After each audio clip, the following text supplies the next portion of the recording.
बैठकीमध्ये गेल्या 4 ते 5 महिन्यांच्या कामांचा लेखाजोखा, भविष्यातल्या कामांची प्लॅनिंग आणि कशा प्रकारे नगरसेवकांनी मुंबईकरांकरता काम करणे अपेक्षित आहे या संदर्भामध्ये चर्चा झाली।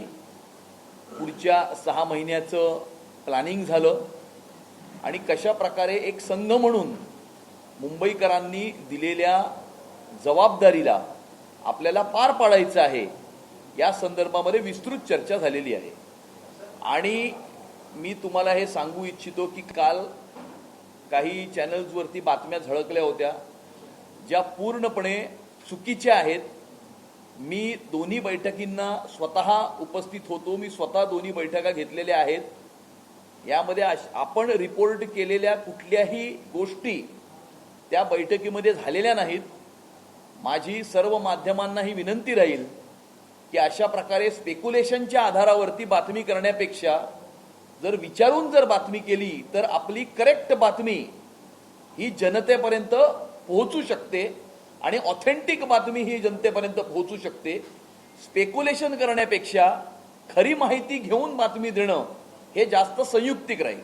तुम्ही हे म्हणताय पण असं आहे की भाजप बीट कव्हर करणारे आणि जे दुसरा महापालिका बीट कव्हर करणारे या दोघाही बीट कव्हर करणाऱ्यांमध्ये बातमी जी आहे ती सारखी येताना दिसली।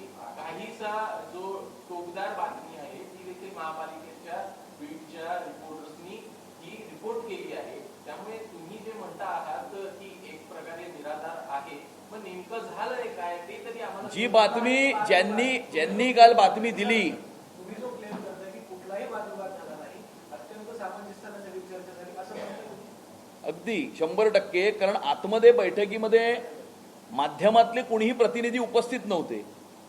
त्या बैठकीमध्ये मी उपस्थित होतो आणि मी बैठक घेतली होती आणि मी बैठक घेतली असल्यामुळे जे काही चर्चा झाली ती माझ्या समोर झाली आणि मी ती चर्चा ड्राईव्ह केलेली आहे।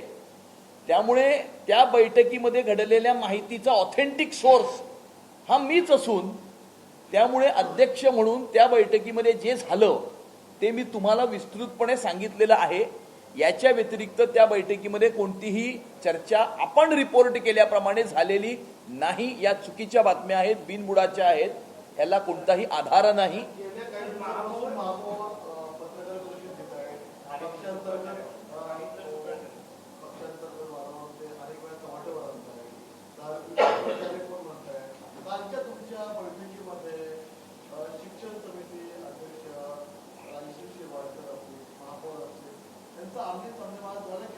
मी तुम्हाला परत एकदा सांगतो, मगाशीही मराठीतच बोललो होतो, आता मी मराठीतच बोलतो आहे की आपण रिपोर्ट केल्याप्रमाणे कोणतीही गोष्ट घडलेली नाही, नंबर 1। नंबर 2, झारीतले शुक्राचार्य म्हणजे महापौरांचा जो रोख होता तो प्रशासनामधील काही अधिकाऱ्यांवरती होता।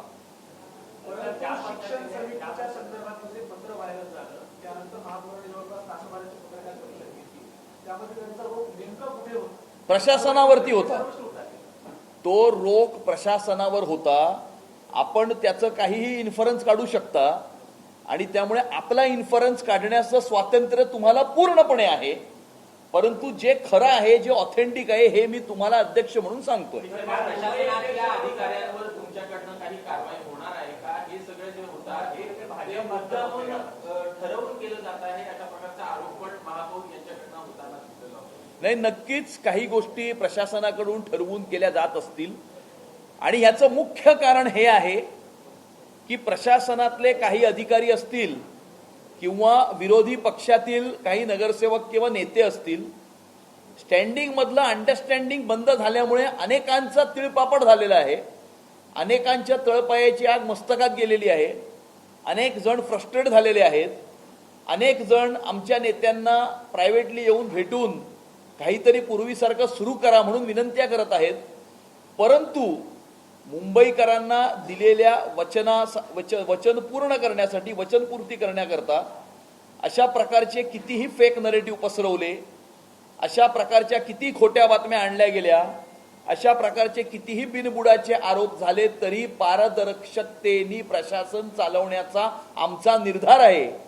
आणि अशा प्रकारे वाद समोर आणून किंवा बिनबुडाचे आरोप करून किंवा फेक नरेटिव्ह पसरवणाऱ्यांना मी सांगू इच्छितो की आपण कितीही टोकाचा फेक नरेटिव्ह पसरवलात किंवा आरोप केलेत तरीही स्टँडिंग कमिटीची कोणतीही अंडरस्टँडिंग सुरू होणार नाही. पारदर्शकतेनेच कारभार चालेल. सर्व खरेदी ही जेम पोर्टलवरतीच केली जाईल. आणि त्यामुळे काही लोकांना अपेक्षित आहे, काही लोकांचे मीटर बंद झाले आहेत, ते मीटर पुन्हा सुरू होणार नाही. फेक नरेटिव्ह त्या पद्धतीने पसरवलं जातं. पण त्याला उत्तर देण्यासाठी तुम्ही काल काही सूचना दिल्यात का? फेक नरेटिव्हला काही नाही, अगदीच जे खरं आहे, जे गेल्या 6 महिन्यांमध्ये गेल्या 25 वर्षामध्ये झाली नाही अशा प्रकारची कामं जी गेल्या 6 महिन्यामध्ये करण्याचा प्रयत्न झालाय. 1200 कोटीचे टेंडर रद्द झाले, जेम पोर्टल आणलंय, मुलांकरता कॉन्स्टिट्यूशनल व्हॅल्यूचा अभ्यासक्रम राबवण्यात येत आहे. ही ज्या काही चांगल्या गोष्टी, कालच मलबा पोर्टल ही लॉन्च झालेलं आहे महापालिकेचं, त्या चांगल्या गोष्टी आहेत त्या मुंबईकरांपर्यंत पोहोचवण्याच्या सूचना सर्व नगरसेवकांना देण्यात आलेल्या आहेत. अंडरस्टँडिंग जे आहे ते होणार नाही. काही लोक जे आहे ते अंडरस्टँडिंग करण्याचा प्रयत्न करतायत का आणि ते अंडरस्टँडिंग होत नाही, त्यामुळे बदनाम भाजपला नाही. 100% काही लोक अंडरस्टँडिंग करण्याचा प्रयत्न करतायत. मला स्वतःला विरोधी पक्षातल्या 2 नेत्यांनी फोन करून या गोष्टीची विचारणा केली होती. त्यांना मी साफ नकार दिला होता. आमच्या सभागृह नेते असतील, स्टँडिंग कमिटी चेअरमन असतील, यांनाही विविध माध्यमातून अप्रोच करण्याचे प्रयत्न सुरू आहेत. आम्ही अशा प्रकारच्या गोष्टी करण्याला स्पष्टपणे नकार हा दिलेला आहे. कारण मुंबईकरांना दिलेल्या वचनाशी आम्ही कटिबद्ध आहोत. आणि त्यामुळे पारदर्शकतेने प्रशासन चालवणं आणि स्वच्छ कारभार देणं हे आमचं उद्देश असल्यामुळे अशा प्रकारच्या कुठल्याही गोष्टींना आम्ही भीक घालणार नाही. कोण होते, नेते कोण नेते होते, कोणत्या पक्षातील ते नेते होते, ते मी माझ्या वरिष्ठांना सांगितलेलं आहे. बैठकीच्या अगोदरच्या बातम्या समोर आल्या, त्या पूर्ण बैठकीच्या सांगितलं आल्या त्या पूर्णतः खोट्या असल्याचं तुम्ही आता म्हणालात. त्यातून अजून एक बातमी अशी देखील समोर आली की पालिकेतल्या कथित जे काही अंतर्गत वाद आहेत ते सोडवण्यासाठी कोऑर्डिनेशन कमिटी स्थापन करण्यात आली. कोणतीही कोऑर्डिनेशन कमिटी अशा प्रकारची स्थापन करण्यात आलेली नाही. कारण अशा प्रकारचे कोणतेही वाद नाहीत. ते वाद तुमच्या मनामध्ये असतील, परंतु अशा प्रकारचे कुठलेही वाद नाही आहेत.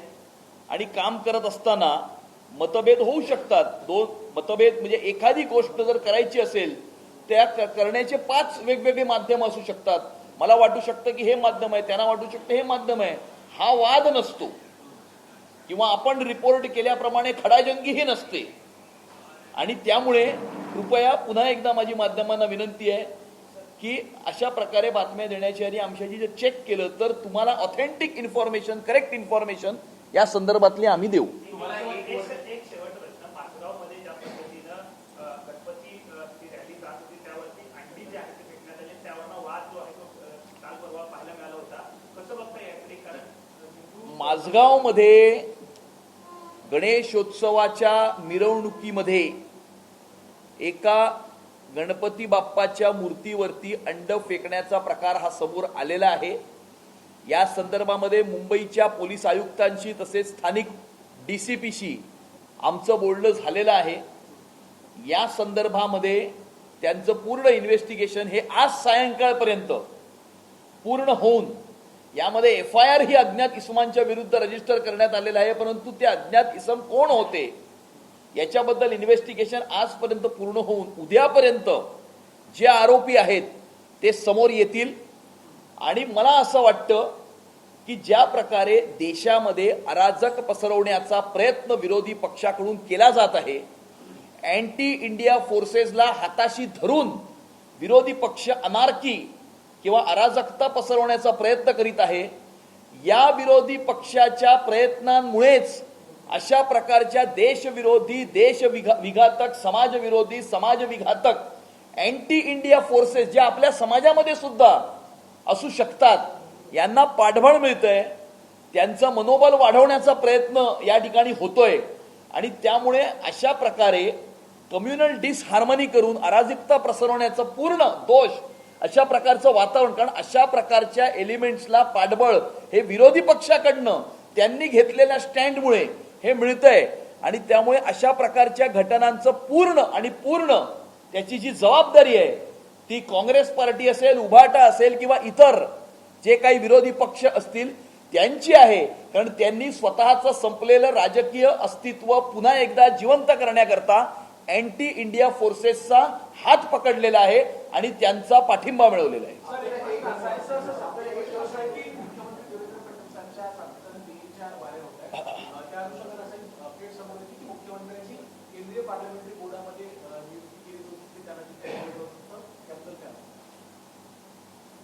हा केंद्राचा विषय असल्यामुळे, हा विषय माझ्या अखत्यारीचा बाहेर असल्यामुळे त्यावरती भाष्य मी करू शकत नाही.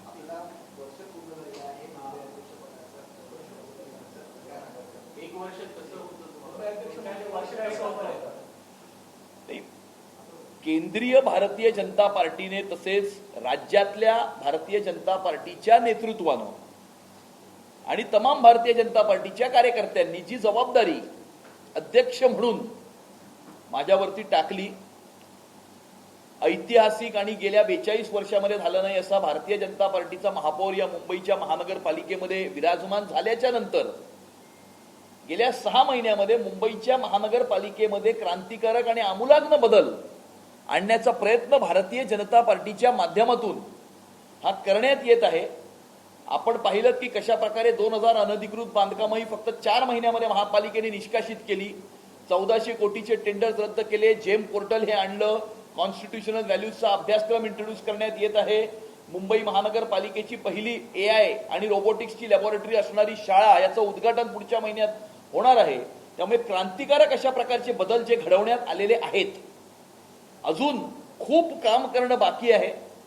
आणि त्यामुळे संपूर्ण भारतीय जनता पार्टीचे सर्व कार्यकर्ते, नेते, पदाधिकारी, प्रदेशातलं नेतृत्व, राष्ट्रीय नेतृत्व यांच्या पाठबळाच्या आधारावरती मुंबईकरांच्या स्वप्नात असलेली मुंबई हे साकार करण्याकरता येणाऱ्या काळामध्ये आम्ही झटत राहू.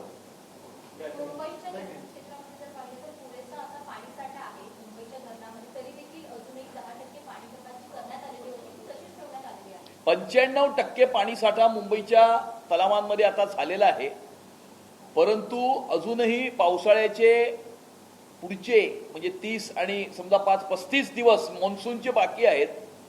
आणि पुढच्या 35 दिवसामध्ये कशा प्रकारचा पाऊस पडेल याचा अजून अंदाज येत नसल्यामुळे खबरदारी, प्रिकॉशन म्हणून अजून 10% वॉटर कट हा प्रशासनाने कंटिन्यू ठेवलेला आहे. ज्या वेळेला प्रशासनाला हे कन्फर्म वाटेल की ऑक्टोबरच्या 1 तारखेला 100% धरणं आणि तलावही भरलेले असतील, ज्या वेळेला असं वाटेल, कॉन्फिडन्स येईल, त्यावेळेला तो कट जो आहे तो हटवण्यात येईल.